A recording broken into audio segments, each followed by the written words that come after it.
السلام علیکم ورحمۃ اللہ وبرکاتہ۔ نحمدہ و نصلی علی رسولہ الکریم، اما بعد۔ ناظرین کرام، بحیثیت مسلمان ہم یہ اپنے لیے اعزاز اور فخر کی بات سمجھتے ہیں کہ اللہ تعالیٰ نے ہمیں ایک ایسا دین عطا کیا ہے کہ جو کہ مکمل اور کامل دین ہے۔ دنیا کا کوئی بھی معاملہ ہو، کوئی بھی پہلو ہو، کوئی بھی مسئلہ ہو، یہ ہو ہی نہیں سکتا کہ دین اسلام سے اس کی رہنمائی نہ ملتی ہو۔ یہی وجہ تھی کہ ایک مرتبہ ایک یہودی نے حضرت عمر بن خطاب رضی اللہ تعالی عنہ سے کہا کہ اگر وہ آیت جو تمہارے قرآن مجید کے اندر ہے وہ آیت ہمارے اوپر نازل ہو جاتی تو ہم اس دن کو عید بنا لیتے۔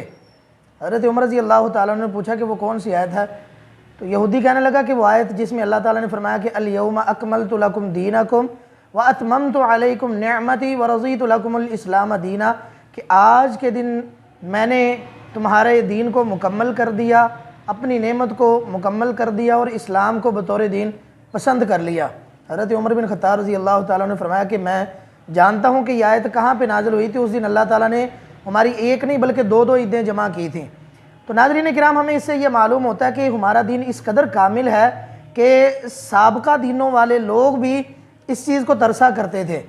اب جب دین کامل ہے، اسلام کامل ہے، جتنے بھی گناہ کے کام تھے اللہ کے نبی صلی اللہ علیہ وسلم نے بتا دیے، جتنے بھی عبادت کے طریقے تھے، جتنے بھی ثواب کے کام تھے، وہ بھی اللہ کے نبی صلی اللہ علیہ وآلہ وسلم نے بتا دیے ہیں۔ اب ایک انسان اپنی طرف سے ایک طریقہ ایجاد کرے، بعد میں اس کی تشہیر کرے اور لوگوں کو کہے کہ عبادت کا یہی طریقہ ہے، تو وہ چیز غلط ہے۔ جس کی بالکل کوئی اصل اللہ کے نبی صلی اللہ علیہ وآلہ وسلم سے نہ ملتی ہو اور انسان اس کو دین کا حصہ بنا لے تو وہ چیز غلط ہو جاتی ہے۔ اسلام میں یعنی کہ سنت کی 3 اقسام ہیں۔ اللہ کے نبی صلی اللہ علیہ وآلہ وسلم نے جو اپنی زبان اطہر سے ارشاد فرما دیا وہ اسے قول کہا جاتا ہے۔ جو اللہ کے نبی صلی اللہ علیہ وآلہ وسلم نے اپنی امت کو کر کے دکھا دیا اسے فعل کہا جاتا ہے۔ اور ایک کام جو اللہ کے نبی صلی اللہ علیہ وآلہ وسلم کی حیات طیبہ میں کیا گیا اور آپ نے اس کا انکار نہیں فرمایا، یعنی آپ نے اس کو برا نہیں کہا، تو وہ عمل جائز ہوتا ہے، اسے تقریر کہا جاتا ہے، قول، فعل اور تقریر۔ اب ان تینوں چیزوں سے ہٹ کے کوئی کام جو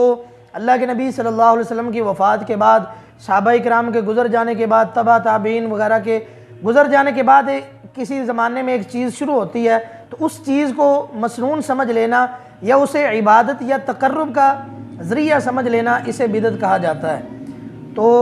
یاد رکھنا چاہیے کہ جتنے بھی طریقے ہیں اللہ کے نبی صلی اللہ علیہ وسلم نے عبادت کے ہمیں بتا دی ہیں اور قرآن مجید میں پھر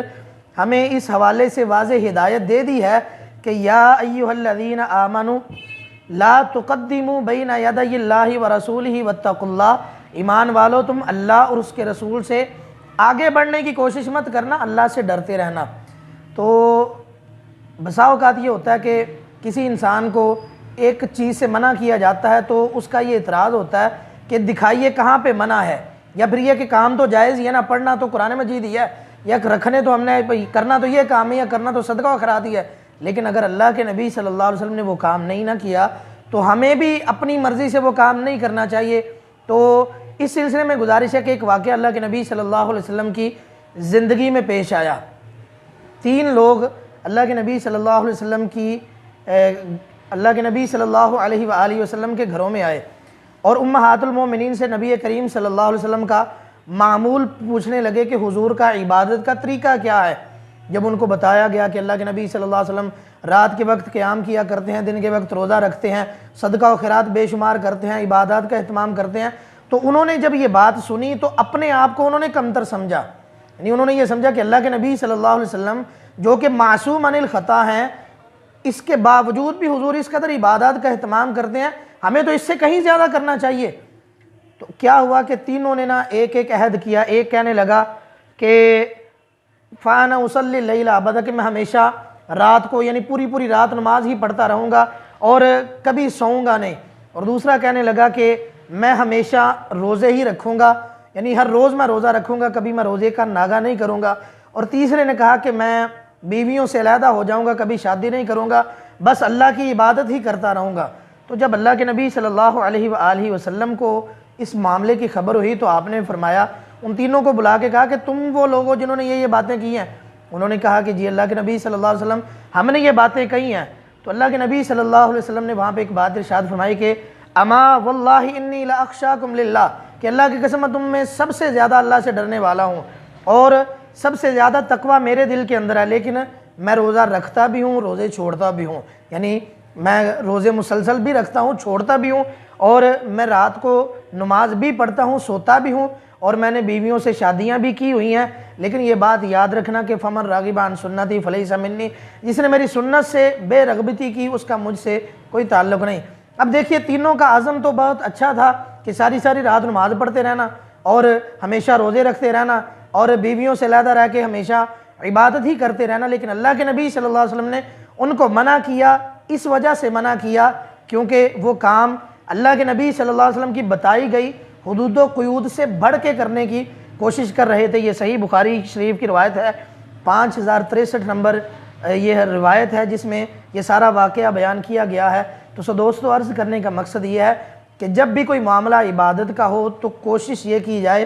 کہ سب سے پہلے تلاش کیا جائے کہ آیا اس چیز کی اسلام میں کوئی اجازت ہے بھی یا نہیں، کہ اللہ کے نبی صلی اللہ علیہ وسلم نے اس طرح کا کوئی عمل کیا بھی یا نہیں۔ ہمارے ہاں عام طور پہ شادی بیاہ کے معاملے میں یا پھر کسی کی عزیز و اقارب کی فوتگی کے معاملے میں یا پھر مختلف جب وہ دنوں کی مناسبت سے کچھ عبادات کا اہتمام کیا جاتا ہے، کچھ رسومات کا اہتمام کیا جاتا ہے جن کا اللہ کے نبی صلی اللہ علیہ وسلم سے قطعاً ثبوت نہیں ملتا، اگر تو بات ایسی ہی ہے تو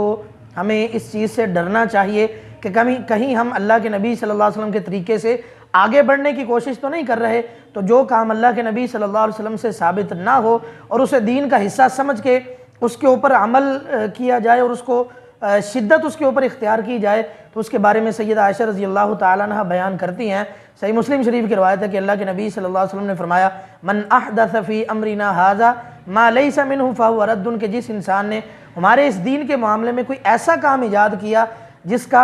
کے اوپر ہماری مہر نہیں ہے تو وہ کام رد ہے۔ یعنی جتنی بھی عبادت ہو، جتنا بھی صدقہ و خیرات ہو، وہ اللہ کی نظر میں رائے گاہ ہیں، اگر وہ اللہ کے نبی صلی اللہ علیہ وسلم کے طریقے سے بڑھنے کی یا خود ساختہ طریقے کو رائج کرنے کی کوشش کی گئی ہو۔ اللہ رب العزت سے دعا ہے کہ اللہ ہمیں اسلامی تعلیمات کے اوپر سنت نبوی صلی اللہ علیہ وسلم کے مطابق عمل کرنے کی توفیق عطا فرمائے۔ السلام علیکم ورحمۃ اللہ وبرکاتہ۔